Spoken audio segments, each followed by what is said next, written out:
Hi, welcome. I am so sorry that we got started late today, but just one of those days. Anyway, go ahead and leave me a comment letting me know, hold on, letting me know if you are hearing everything okay and seeing everything okay, so that I know if it's working or not. And yeah, okay. It's always so much fun when technology works. Okay, so LaShonda, welcome. Let's see, making sure that I can see all the comments and then we can get started. Okay. I'm super excited about today's recipe because it is one of our family favorites. It's a pork tenderloin that we're going to season with thyme and rosemary, and then, making sure all the, sorry, my kids have been using my, the kids have been using my computers for school, so I just realized I probably have volume on everywhere that I should make sure is off. Anyway. So that we're going to make pork tenderloin. I'm going to talk to you about how you can either cook it on your smoker or cook it in your oven. And then we're going to make this amazing raspberry chipotle sauce to go on top. Now, when my aunt first made this dish for me, it's funny because my aunt, I want to say, eats out 95% of her meals. She has a couple that she makes really good, and this was one of them. And when I asked her about the sauce, she's like, oh, I just buy it at Costco. But when I moved away, I couldn't find it at my Costco, and I just obsessed over this sauce. So I tried a couple of recipes online, tweaked them, played with them a little bit, and created my own, and that is what I'm going to teach you and show you today. It's my own version of that raspberry chipotle sauce that is just amazing. And then I'm also going to make some Instapot parmesan risotto as a side dish. Another really good side dish for this is actually baked potatoes. So whatever you like to enjoy. Okay, Margaret, hello, welcome. Hello, Virginia. Sorry, I have my screen really bright. Linda, you can see me. Karen, it's okay now. Donna, Linda, welcome. Okay, yay, looks like everything's working. Knock on all the wood. So we're gonna get started. That's actually not the camera I meant to get started on. Okay, so we're going to get our herbs ready to go. Sorry, I'm pulling my sleeves up. Okay, so I use rosemary and thyme with this recipe. Now for rosemary, it's actually really easy. You just want to grab up here where the end gets soft and pull your hand down, and the rosemary should just fall off the stem. And then anything up here where the stem is a little softer, you can just pull off. I like it when the stem is nice and firm, but you don't always get, sometimes you get loose or weak stems, especially depending on how old it is. And then you have to do this and just have to pluck the stems, pluck the leaves off the stems, because what you don't want to do is chop this stem and put it in your recipe, right? So, and just like that. And now for thyme.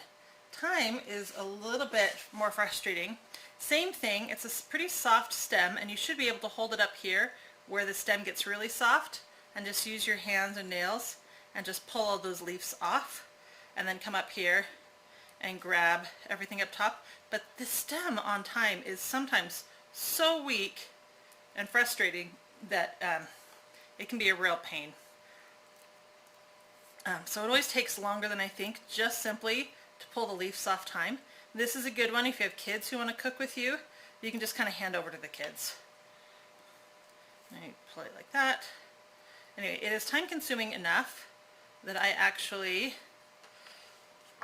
already did a bunch of thyme earlier today so that I could get the amount that I was looking for.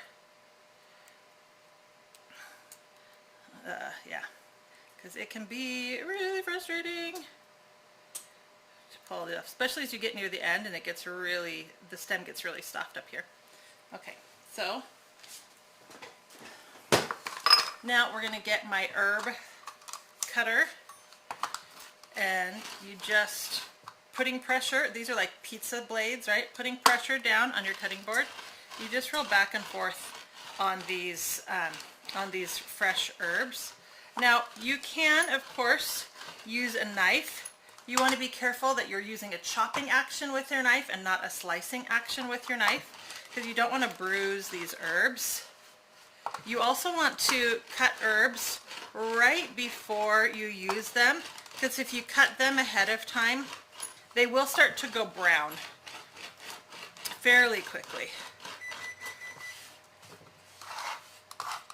And I just keep bringing it to the center and keep cutting in different directions until you're happy with it. Now sometimes as you're cutting, you'll find like stems that don't want to cut.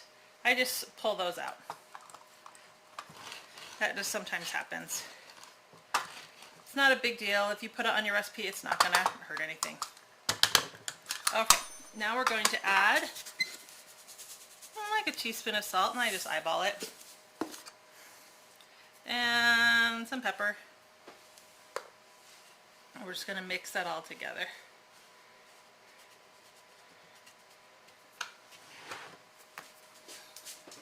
Now I'm going to get our pork.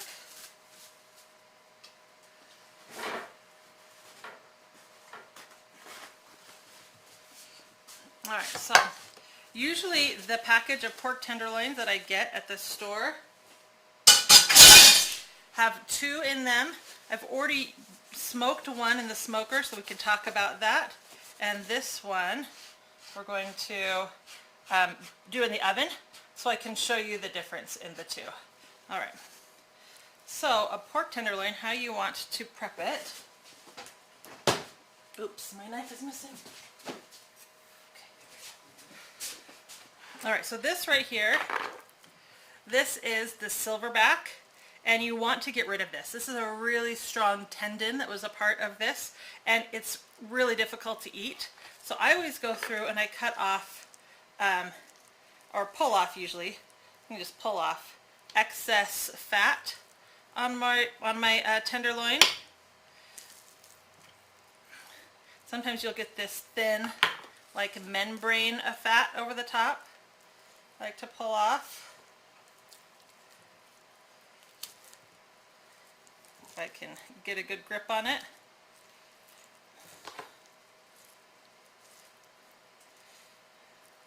And then once you kind of have that extra fat pulled off, we're going to get rid of this silverback. So there's just another thin layer of this fat over the top that I can feel.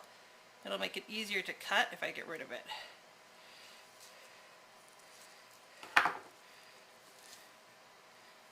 Really, really thin layer. Anyway, when you pull this out of the package, I just rinse it with cold water, then I pat it dry with a paper towel, grab off all the extra fat like that. I'm going to take my knife and I'm going to find the end of this tendon, and I'm just going to slide my knife under all the way to the other side. And I'm going to cut this way towards the end, and then holding this and sticking my knife back in. I'm kind of holding my knife up at an angle so it's pointing up towards that silverback.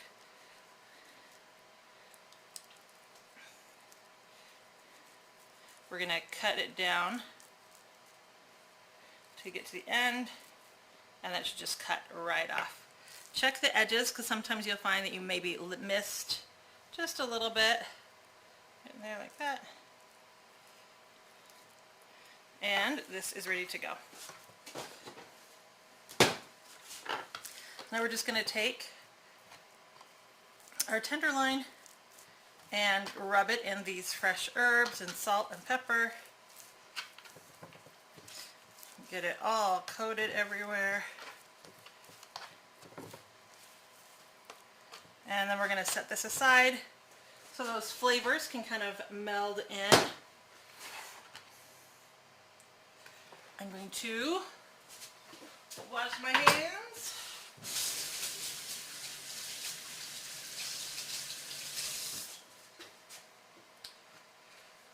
And the first thing that we want to do is we don't want to just throw this directly in the oven. We want to brown it first. Browning meat, actually, there was a study, I wish I remembered the number.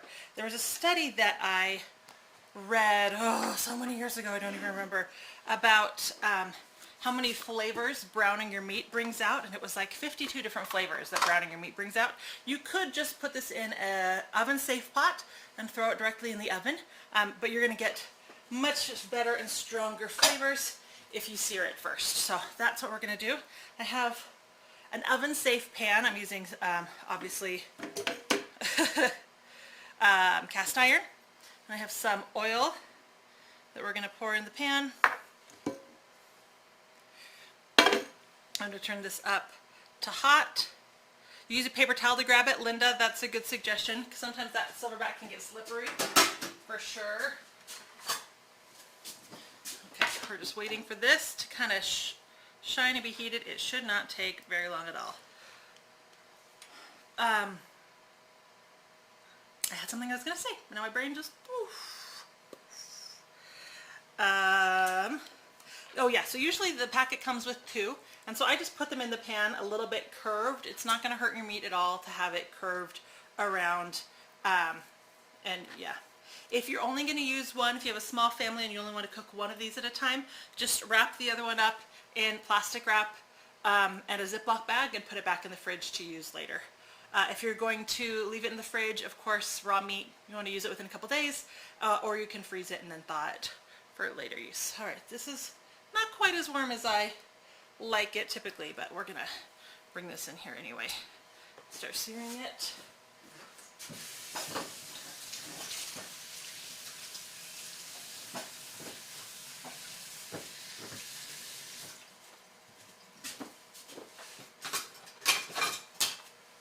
All right, since it's hanging out over the edge, I'm gonna make sure that I get oil everywhere, and I'm gonna turn it. So again, when I do 2, I usually put one over here and one over here. Since I'm just doing one, I'm going to try to keep it in the center so it'll cook faster.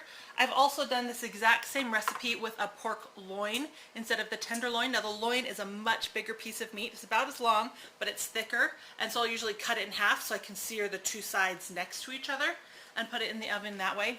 And it also tastes just as good, but because it's so big, obviously you don't get that same herb flavor profile through all of the slices of meat, which is why I like the tenderloin.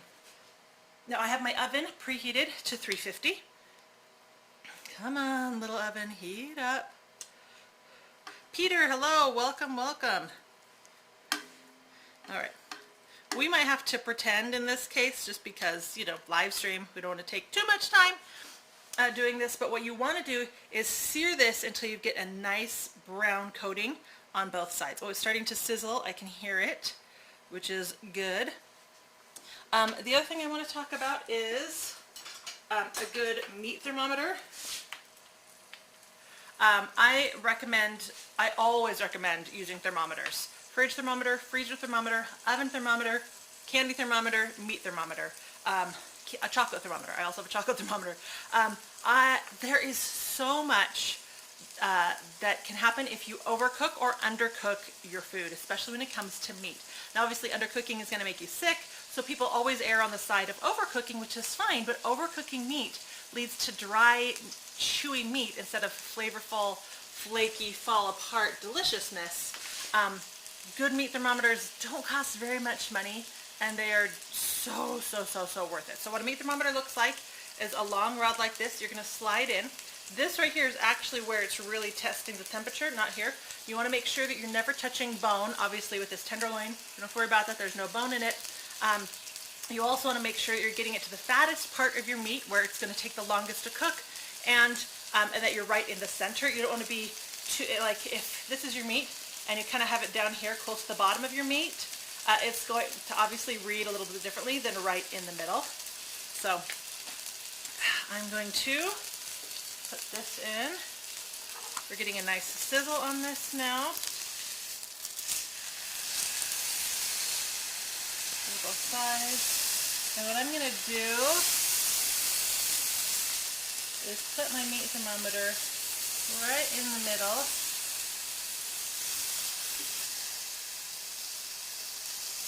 All the way through like that.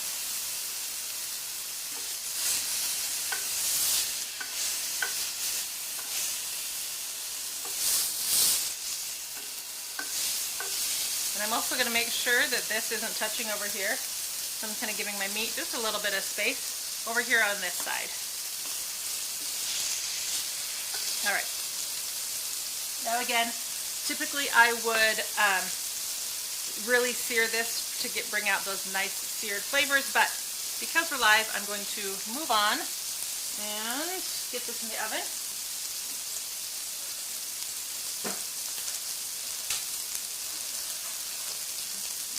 So I have my oven preheated to 350 degrees.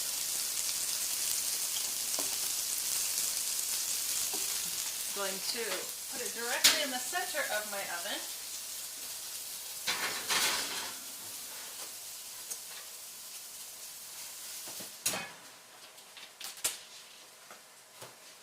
With the end of the meat thermometer sticking out, set my temperature to 145 for pork, and set that off to the side. Now, while that's cooking, it should take about 30 minutes depending on the thickness of your tenderloin. While that's cooking, we're going to get started on the Instant Pot Risotto. Okay, so I'm going to plug this in and push saute. Oh, thought I switched cameras, sorry about that. There we go. So, I'm going to push saute. We're going to first add some butter to the bottom. Some onions and some garlic. Now, my recipe calls for 2 cloves of garlic. Kind of a good rule of thumb when you're talking about recipes is every clove of garlic is a teaspoon. So if you're converting to use like tubes of garlic, or garlic that's already crushed garlic, you want to do 2 teaspoons. I always take any recipe that says garlic and I add more. I'm a really big garlic fan, but the amount on the recipe, the 2 cloves or 2 teaspoons, is just a good, nice amount that most people are gonna like. Just one. Okay, so that is gonna take a second to heat up and start to saute. One of the things that I'm gonna do in the meantime is we have this chicken broth that we're going to add to this. And if you start your Instapot with the saute function, and again, I am using the non-stick liner. Anytime that I'm doing a saute before cooking in a pressure cooker, I always use the non-stick liner. I want to make sure that after cooking these, this garlic and onion, sometimes you'll get bits of the garlic and onion that cook to the bottom, kind of stick to the bottom a little bit. As I'm cooking this, I'm going to often be scraping the bottom, which is great, but there's always kind of something that gets stuck there. And so one of the things you always want to make sure that you do with your liquid is deglaze the pan.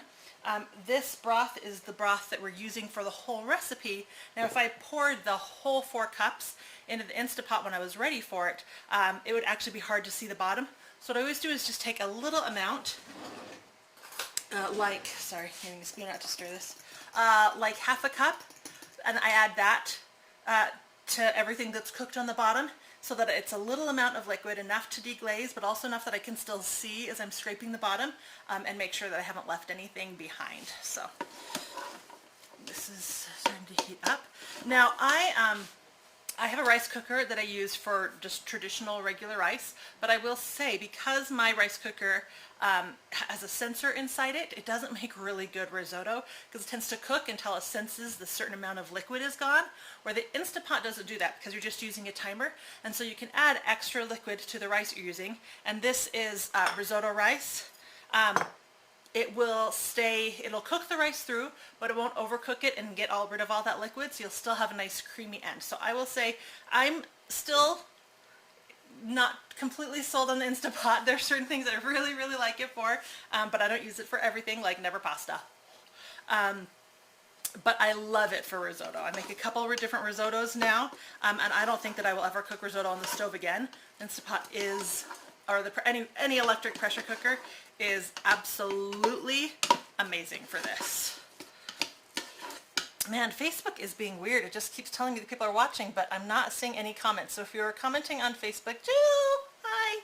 I am really sorry that I might be missing it. Margaret, you love garlic too. Awesome.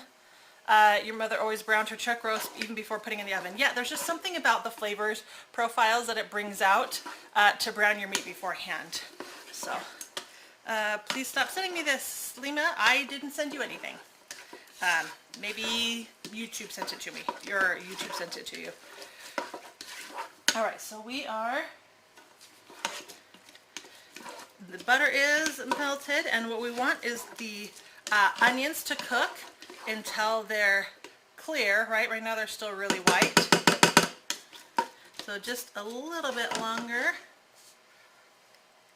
I'm going to add the salt and pepper now since we're getting close. 2 teaspoons salt, 1/2 teaspoon pepper, and again I eyeball it. If you don't feel comfortable eyeballing it, please use measuring spoons, obviously. And I'm going to add the rice now, because what we want to do is actually kind of slightly toast the rice before we add all the liquid. So one of the complaints that I have about using an electric pressure cooker is that it doesn't actually save any time. By the time you get the pressure up and it cooks and then the pressure down, it seems like it takes just as long, sometimes longer, than whatever recipe that I'm trying to use it for. And I like tasting my food. I don't like it being closed into something where I can't taste it as I go and see how it's going. So again, there are certain things that I really like it for, and this is one of them. Certain things that I just am not a fan of using it for. So, all right, here we go. Let's see. Let's try the other angle.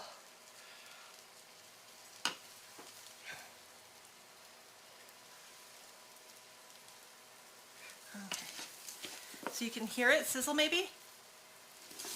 There's some sizzling happening, which is what we're looking for. Again, I keep stirring it because I don't want anything stuck to the bottom. Still happens, but just testing it. So our onions are looking clear now. And as you can see with the rice is mostly clear with just a little white dot in the center. So I'm going to move on. So like I said, one of the things that I like to do is just add about 1/2 cup of the liquid, enough to deglaze, and check the bottom to make sure nothing is stuck. Oh, I feel a little something over here. Before adding the rest of the liquid so that I don't get the dreaded burn notification. All right, we are ready.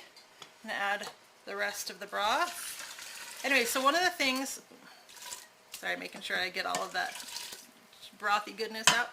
One of the things that I like to do is make sure that my broth is heated, and by having everything saute and then having your broth heated, it's already pretty warm in here, and that's actually going to cut down on the time that it needs to, sorry, I'm checking my seal, make sure it's in properly. It's going to cut down on the time that it needs to come up to pressure, so it'll actually go faster. Now if you use cold broth or just room temperature broth, it'll take just a little bit longer to heat up. If you microwave your broth before you add it, so it's a little bit, so it's warmer, almost boiling, it'll actually go a lot quicker, and you will have your risotto faster. So put your lid on, and you want to turn, come on, little camera that good.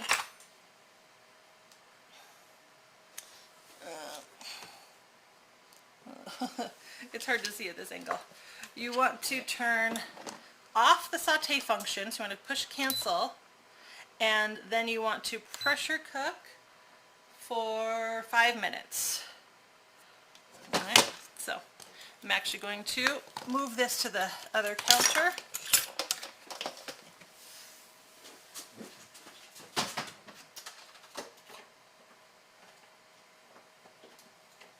Alright, so pressure cook 5 minutes. There you go. Alright, now we're going to make the raspberry chipotle sauce. So I'm going to bring over a saucepan.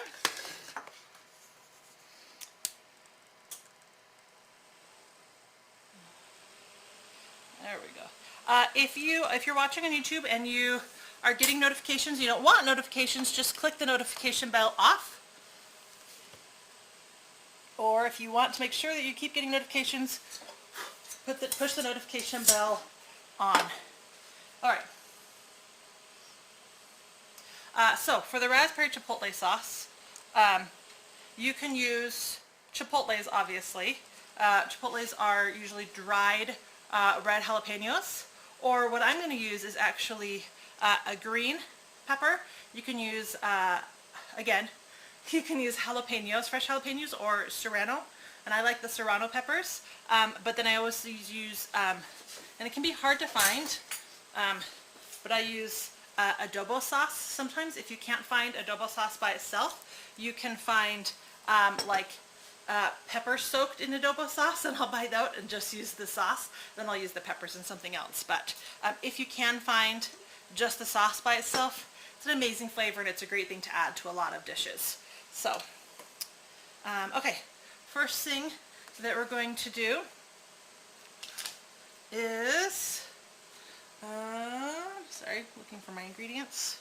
Nope, that's apple cider vinegar. Ah, there it is.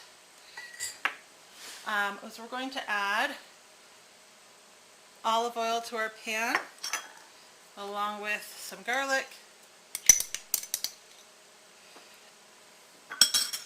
and our peppers. And again, I use fresh jalapeno or serrano peppers, and I cut them really, really small because the sauce is going to be a little chunky at the end, but I don't want it to be too chunky. Personal preference. Alright, and we're going to saute this until they're nice and fragrant. About like 1 to 2 minutes.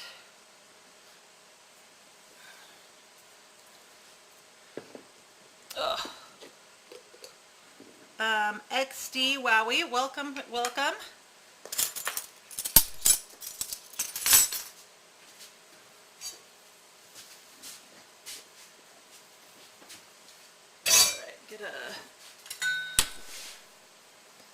Alright, I can hear that starting to sizzle. Smell is starting to come through. We just want to give that a little time to cook.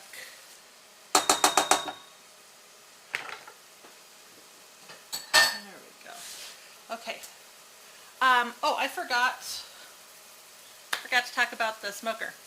So while that's cooking, so the pork tenderloin that we got ready at the beginning, if you want to smoke it instead of searing it and baking it in the oven, I smoke it at 225 degrees until it hits 145, which can take anywhere from an hour to 3 hours depending on how thick your tenderloin is. When I get thicker tenderloins, it takes 2.5 to 3 hours. Today's tenderloin is really thin, so it was finished in about an hour. Again, a really good meat thermometer makes a huge difference when it comes to stuff like this. So remember, when you're going to be smoking something, you want the smoker to be preheated for about 20 minutes before you add your meat. Alright, so this is really fragrant. Now we're going to add our adobo sauce. I'm going to add about 2 teaspoons to a tablespoon.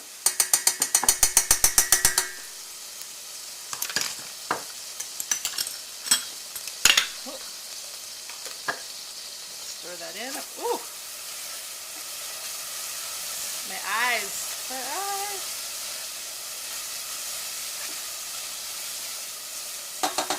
Now we're going to add our raspberries. A little leaf on that one.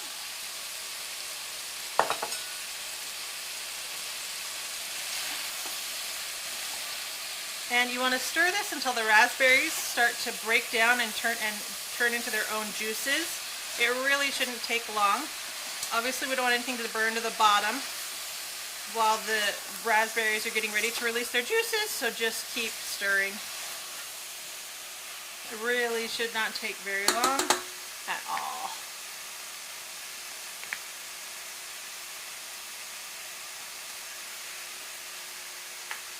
Okay. Ooh, man, that garlic is like, whew, getting in my eyes. Linda, what brand of thermometer? I have used so many brands of meat thermometers over the years.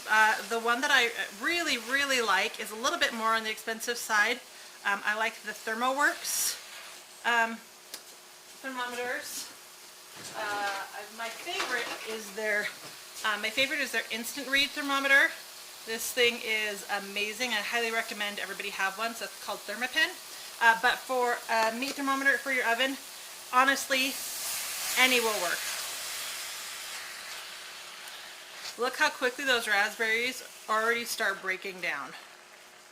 Alright, it doesn't take very long at all.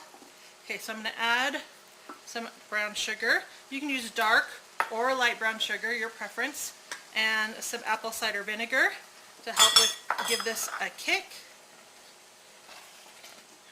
And some salt, about half a teaspoon.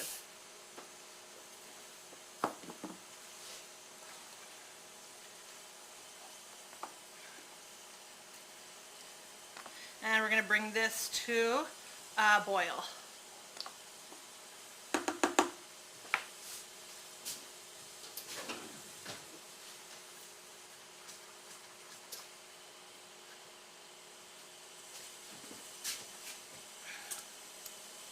I'm helping the raspberries by kind of squishing them when I see them. So I have been doing YouTube videos for 5 years. Yeah, 5 years now. And I am almost at 100,000 subscribers. I'm really excited. And that's even with taking a year off when I was dealing with my divorce. So my goal was to get there in 4 years, and with a year off, I feel like it still counts. But I'm super excited. So if you're not already subscribing and you love these recipes, please subscribe. I would love it. Raspberry chipotle sauce sounds interesting. Yes, it really, really does. Oh, we're good. We're starting to get some boiling. There we go. It's sweet and yet spicy at the same time. It's seriously amazing. Okay, so let's talk about the texture of this sauce. It's totally up to you. You can actually, once it boils and the raspberries are completely broken down, you can leave it like this, a little bit on the chunky side with a lot of raspberry seeds in it, no big deal. Or you can completely puree it till it's nice and smooth, and then put it through a sieve and get out all the raspberry seeds. My personal preference is kind of in between the two. I'll actually puree half of it so that it's still chunky but not quite as chunky. So I'll puree half of it, get out half the seeds, and that's the medium that I find I like the best. There's just something about it that I really, really love. So that's my personal preference. That's what I'm going to show you guys today. Obviously you can see what it looks like without doing that. We're going to break this down just a little bit more, boil it for like 4 minutes. Congrats, thank you so much, Linda, I appreciate that. Oh, this smells so good, you guys. I'm getting the smell from the meat. I'm getting, oh good, this is up. Come on, start timing. I hate it when the Instapot pressure thing pops up, but the timer doesn't start counting down. Like it's at pressure. Start counting down. There we go. Okay, so rice will be done in 5 minutes. The meat is at 135 degrees, so it will be done very quickly too. And our sauce is almost finished. So you can see how easy it is to put together this whole meal very quickly, especially if you're doing it in the oven like I'm doing. Just start the meat, start the rice, start the sauce, and it should all be done around the same time. if you want to use your smoker and smoke the meat instead, it's just going to take a little bit more prep. You're going to want to start it, like I said, about 2.5 hours beforehand. Now, like I told you, because the tenderloins were so thin today, my smoker actually finished after an hour. I was hoping to have the meat done right now at the same time as everything else, but it actually got done about an hour ago. So what I did is I wrapped it in foil. Then I wrapped it in a towel and I put it in a small cooler, just like I do with my pulled pork when I'm cooking the pork, and that will keep it warm until all the other ingredients are ready to go. Oh, good. We've got a great smell. We've got a great boil. So I'm actually going to turn this off. So this will be the texture of your sauce if you just leave it like this, right? Nice and chunky, really flavorful. But like I said, I like to puree half of it. So I'm going to pull out my food processor and I'm going to let's put this over here for a minute. Whew. We got herbs all over the counter and adobo sauce. Quick wipe down.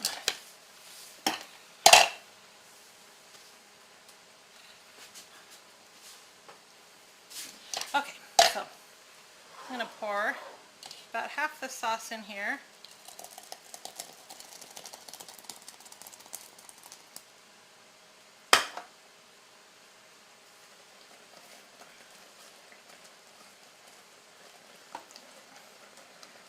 Maybe just a little bit more, the chunky stuff.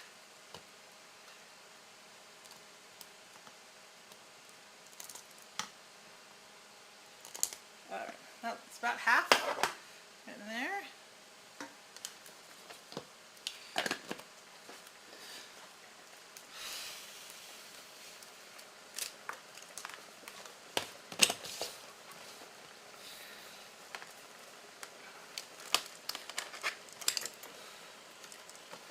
Okay. Oh, that exploded.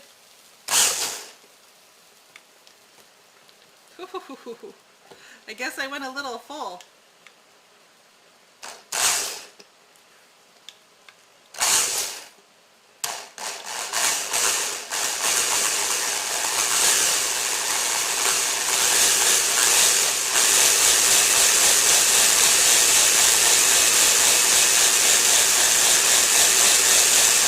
Maybe I should use my bigger one. Clearly. Gotta love it when I make a mess though. Yeah, that just happened. Okay. Oh, our meat's done. Whew. Hot, hot, hot.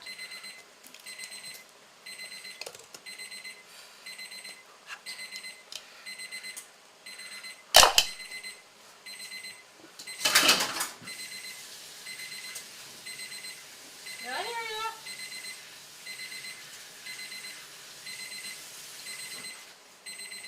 Okay.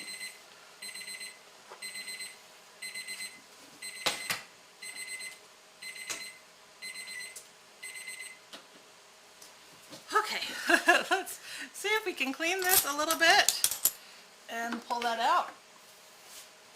That just splattered everywhere.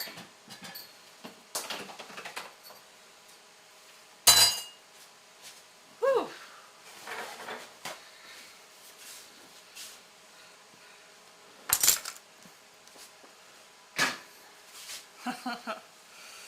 Oh, what can I say? I am good at making messes.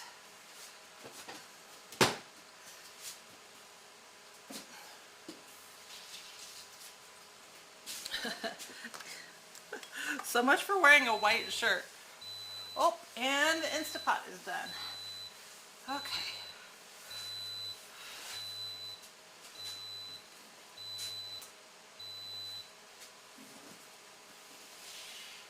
All right, first, I'm going to pull the meat out.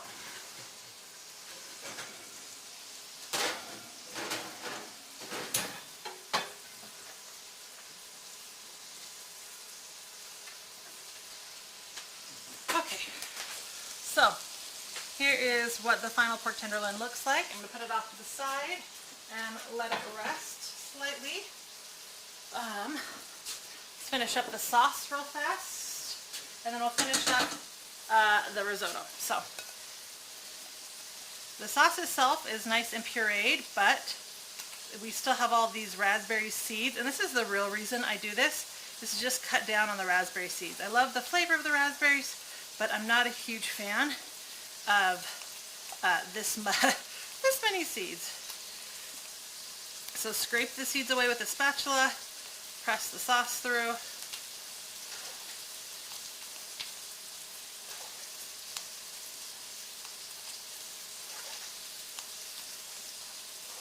Hey, Brooklyn? Baby girl, are you still here? Guess not. Alright, so when it seems like it's just the seeds left in the bottom of this, not getting anything else through,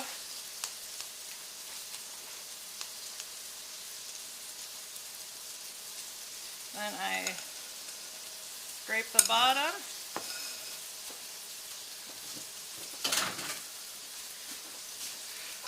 And you can now see what the texture would be like of this sauce. Some seeds always get through, but not very many. If you pureed the whole thing. So I think by itself it's a little bit too chunky, and this way it's just a little bit too thin.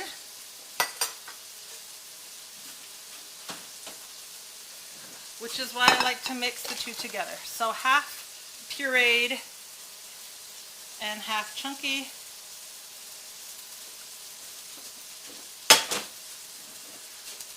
Stir that together.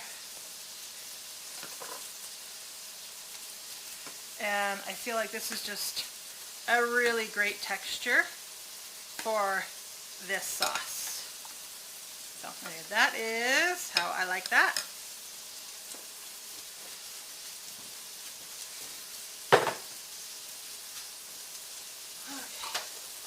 Now, I'm gonna bring the Instapot over.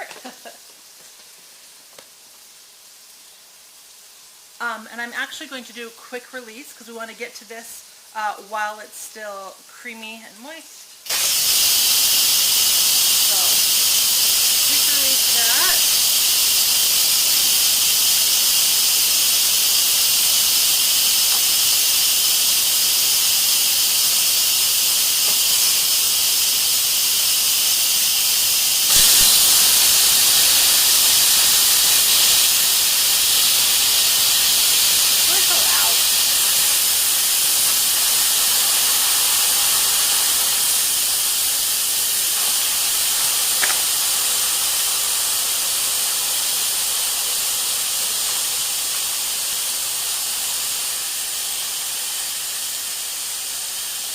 I have a little fan over here so that I can keep the steam away from my cameras.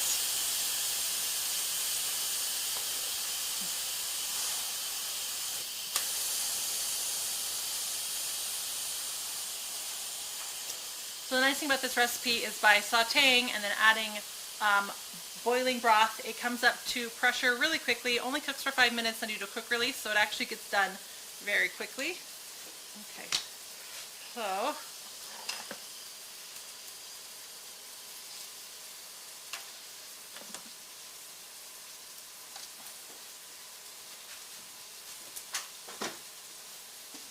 alright, so you can see it's still really, really wet compared to normal rice dishes, which is just how we want a risotto. So I'm going to add the parmesan and add a little bit more butter, another couple tablespoons, and stir that together.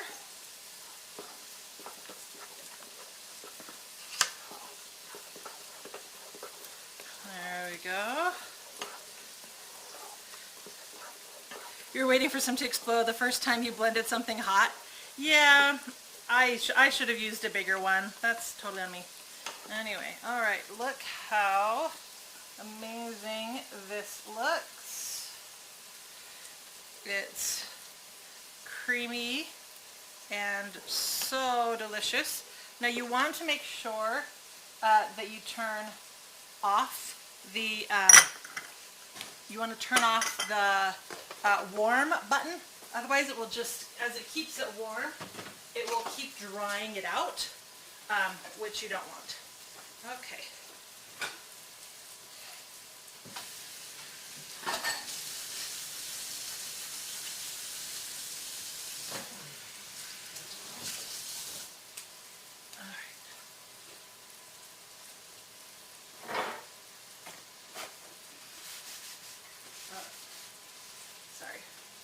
Drying off my cutting board so we can add the meat to it.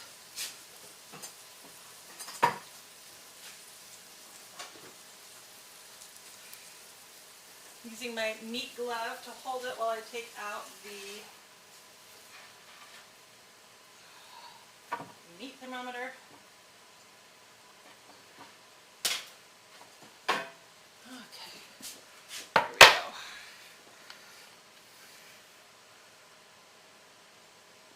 All right.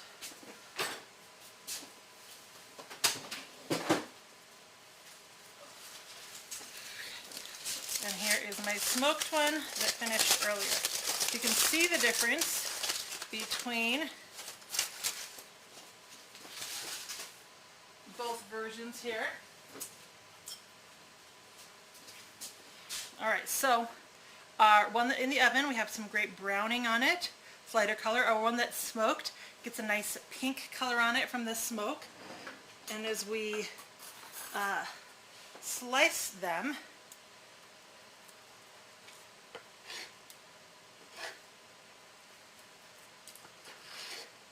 this one will have a really nice smoke ring. That's what they call where it's kind of pink around. We still have that white pork color in the center and pink around the sides. Let's see if you can see it better on this. Come on, focus. Can you see this with the smoke ring? Oh man, this just fall apart delicious. And of course, our oven version.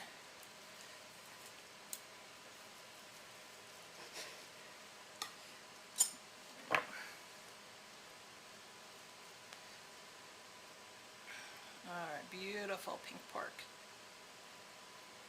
Looks amazing. Alright, let's put together a plate.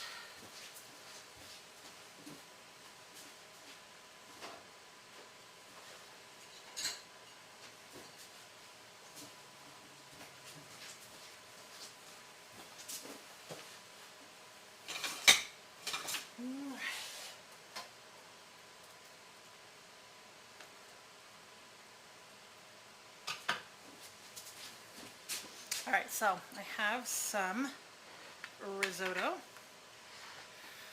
I'm going to add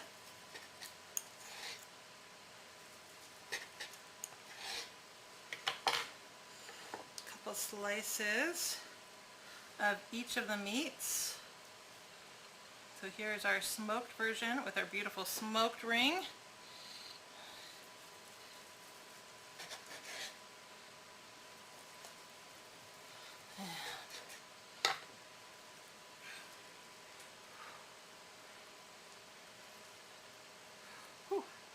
Hot. And here is our baked version.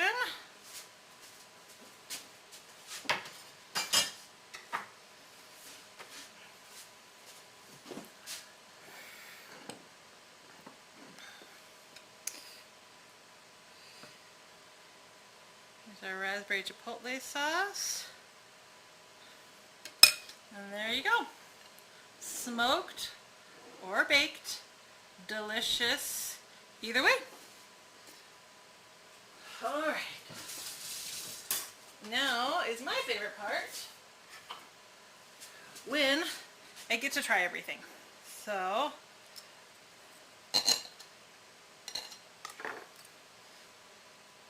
alright, so here is the baked version. Hey buddy. smelled. Can you smell it? Yeah. So good. I love those fresh herbs. Because the pork's not overcooked, it just melts in your mouth. All right, let's try the smoked one now.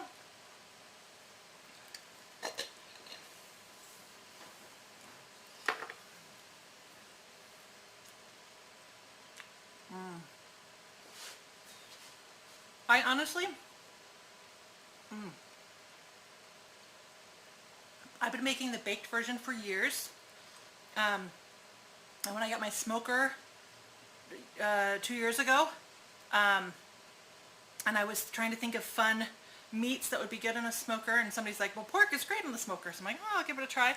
And I honestly wasn't, I made it on the smoker. Come on, try and turn my fan off so it's not as noisy. And I'm like, oh, it tastes the same. But having them both at the same time next to each other, the one with that saute and the crispness versus the one with the smoky flavor, I would say I'm leaning towards the smoked one. There's just something about that smoky flavor, it just adds to it. But if I had never had the smoky version and I didn't have them at the exact same time, I don't know that I would have noticed much of a difference. One of the things that you can do if you want to add a smoky flavor to the baked one is you can actually take liquid smoke and add a little bit of that to your pork, and that would help give that a different flavor. All right, now finally the risotto.